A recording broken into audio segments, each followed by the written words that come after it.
So this is another attempt at number 6 from 2023. So in this investigative task, which is designed to take approximately 25 minutes on the exam, you're told that a jewelry company is going to use a machine to apply gold to a certain type of necklace. The amount of gold applied to the necklace is approximately normally distributed. When the machine's working properly, the amount of gold applied to each necklace has a mean of 300 milligrams and a standard deviation of 5 milligrams. So a necklace is going to be randomly selected from the necklaces produced by the machine. Assuming that the machine is working properly, calculate the probability that the amount of gold applied to the necklace is between 296 milligrams and 304 milligrams. So that's basically within 4 milligrams of the appropriate mean when the machine is working properly. Because the standard deviation is 5 and we're only going less than 1 standard deviation above and below the mean, we should expect a fairly large answer for this, certainly above 50%. But if we go ahead and set up our work here, I'm going to define random variable x to be the milligrams of gold applied to the necklace.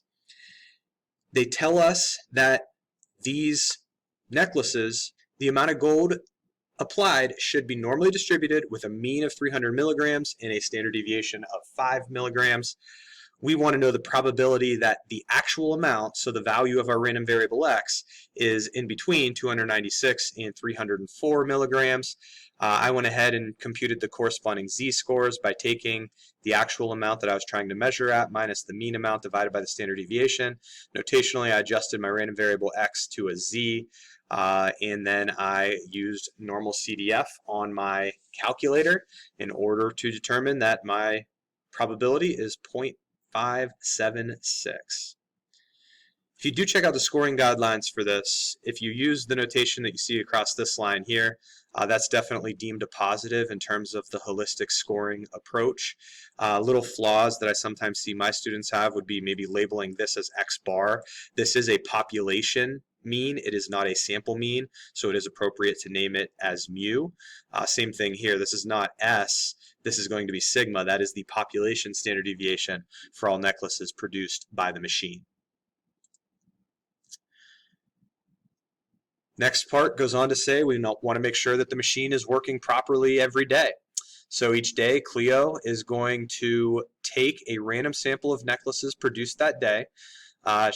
Each necklace selected will be melted down and the amount of gold applied to that necklace is going to be measured. Because the necklace must be destroyed to determine the amount of gold that was applied, Clio will use a random sample of size 2. So we've got a pretty small sample size here. Clio starts by considering the mean amount of gold being applied to the necklaces. After she takes the random sample of 2 necklaces, she computes the sample mean of the amount of gold applied to the 2 necklaces. Suppose the machine is working properly with a population mean of gold being applied of 300 milligrams and a population standard deviation of 5 milligrams. That's the information that we were provided with back in Part A. Now what we're asked to do as our first task here in Part B is to calculate the probability that the sample mean amount of gold applied to a random sample of 2 necklaces will be greater than 303 milligrams. So the probability that a sample mean, if I could highlight that successfully, probability that the sample mean, this is a question about a sample mean, not about one individual necklace. What that indicates to me is that this is a sampling distribution situation for a sample mean, and so I am going to have to adjust the standard deviation that I use in my calculation here from what we have access to for the population as 5, and I'm going to have to turn that into the corresponding standard deviation for the sampling distribution of all sample means. This calculation here does just that, so I take this population standard deviation, I divide by the square root of the sample size. That is a formula that you can find on the formula sheet, so I guess that's showing up right in this spot here. And we have 5 over root 2 as the standard deviation for our sampling distribution for X bar. My initial version of this video, for some reason I wasn't thinking, and I used a t-distribution. You would only use a t-distribution when you do not have access to the population standard deviation. This is the population standard deviation, which is one of the rare instances when we would maintain use of Z and the normal distribution when we're dealing with a sampling distribution for a sample mean.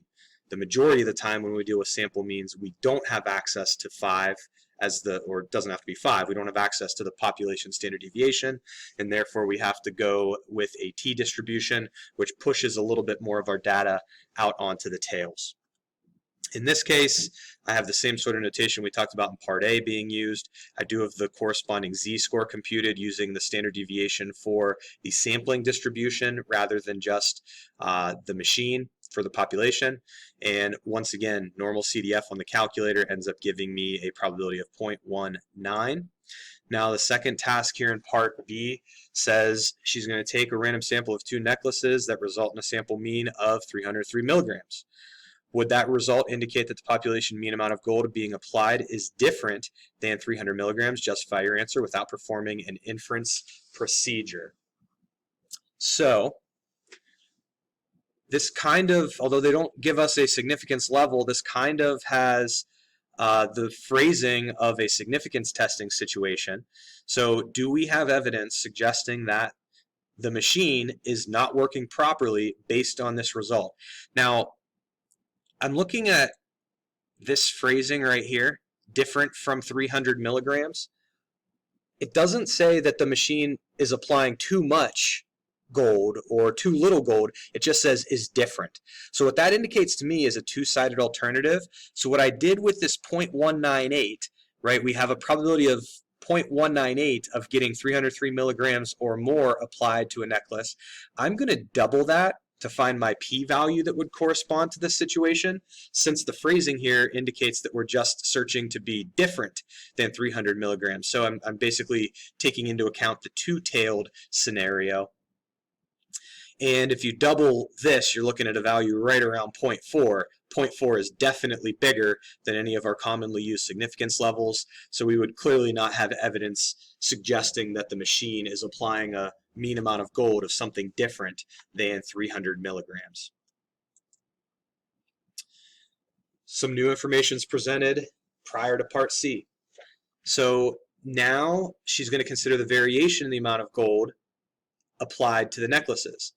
Because of the small sample size, she's going to use the sample range of the data for the 2 randomly selected necklaces rather than the sample standard deviation. So she's going to investigate the behavior of the range for sample size 2. She simulates the sampling distribution of the range. Not that that's something you've talked about in stats, but that's something you should come to expect in your investigative task, right? Relating it to something you've discussed, but having it applied in a different sort of way. So we're applying a sampling distribution idea to a range for the 2 randomly selected necklaces. She generates 100,000 random samples of size 2. The independent values from the normal distribution with the population mean and the population standard deviation. The range is calculated for 2 observations in each sample. The simulated sampling distribution of the range is shown in graph 1. She repeats that process by adjusting it to a standard deviation of 8 and then to a standard deviation of 12, and all of these graphs are shown here. So what we see with the top graph for the standard deviation that corresponds to what the machine is actually supposed to do for the amount of gold applied when it's working properly. We see a unimodal graph that is skewed to the right. Whenever we increase the standard deviation, that increases the variability or the spread. So we see that the peak of the graph, although it's in the same location on the x-axis, it does not get as high to as high of a relative frequency. And then when we increase it from 8 to 12, we see that that peak reduces itself even further, and both of these graphs are going to push more data onto the right-hand tail. So Part C says, use information in the graphs to do each of the following. First task, describe the sampling distribution of the sample range for sample sizes of 2 from a normal distribution with standard deviation of 5. That's what graph 1 showed. We kind of did a little bit of this whenever we were looking at that graph a few seconds ago. That the shape of that, you'd want to comment on shape, outlier, center, and spread when you're asked to describe a distribution. So the shape is clearly skewed to the right. I also said that it was unimodal. Now I do want to find the median of that. So what I did is I was looking at the peak right here of approximately 0.11 plus another peak of approximately 0.11 plus another peak of approximately 0.11. That already puts me up to 0.33. There I'm 0.10. So I'm up to 0.43. If I add this one on, I'm a little bit beyond. So I would say that I get to the 50th percentile, a cumulative relative frequency of 0.5 by the time I get to that fifth bar. Don't have the right value here. I'm going to adjust this from a 4 to a 5. So it seems like the median of that sampling distribution is about 5 milligrams. And then I also went about finding the interquartile range with a similar strategy. So the way that I'm finding that interquartile range is I'm using a similar process. If I take this, I'm at 0.11 as the relative frequency of my data lying on that bar, plus an additional 0.11, I'm already at 0.22. That indicates to me that my 25th percentile is going to be on this third bar. That third bar has a value of 2. I would do the same thing to find the 75th percentile. So if I continue to count beyond, trying to get up to a cumulative relative frequency of 0.75, I can find that upper quartile. If you take the difference of upper quartile minus lower quartile, you get approximately 6. So that's my measure for spread. And then since I found the interquartile range in the upper and lower quartiles, I went ahead and I just used the outlier test. So I multiplied that interquartile range by 1.5, added it onto the upper quartile. That takes me up to 17. And I do have, it would seem, I have several bars for relative frequencies that do exist beyond a sample range of 17. I used median and interquartile range for my description of center and spread because of the skewness of the data. Right? We have the mean being affected by skewness and outliers. The median and the interquartile range are resistant to outliers and skewness. So that's why I use those as my measures of center and spread. And then the second part of part C, describe how the sampling distribution changes when the population standard deviation increases. I think we said this on the last screen. Clearly, as we increase the population standard deviation, we have more of our data pushed to the right. There's more variability in the data set, and that's going to mean we have a lower peak on our histograms and more data pushed out onto the tails. That definitely happened when we looked at this graph compared to this graph. And it happens again whenever we increase the standard deviation from 8 to 12. We see that the peak of the graph is reduced some more, and we have more data pushed onto the upper tail due to the increased variability due to the higher standard deviation. Final part of this says that she's going to consider both the mean and standard deviation to determine whether the machine is working properly. Suppose 1 month later, she's checking the machine to make sure it's working properly, takes a random sample of 2 necklaces, calculates the mean amount of gold as 303 and the sample range as 10.